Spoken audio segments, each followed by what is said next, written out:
नेमकं काय होतंय? माध्यमं बदलतायत म्हणजे नेमकं काय घडतंय? मला वाटतं की माध्यमं नाही बदलत आहेत, त्यातला फॉर्म बदलतोय. फॉर्म बदलतोय म्हणजे कॉन्टेंट तोच आहे. म्हणजे आता आपण पॉडकास्ट शूट करतोय, हे माध्यमाचंच एक स्वरूप आहे.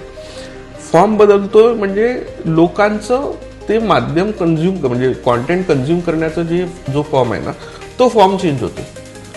कॉन्टेंटमध्ये काही बदल नाही. आणि दुसरं, पत्रकारांची किंवा संपादकांची जी माध्यमांवरची मक्तेदारी होती ना, ती मक्तेदारी संपुष्टात आली, कारण की आता प्रत्येक जण पत्रकार आहे.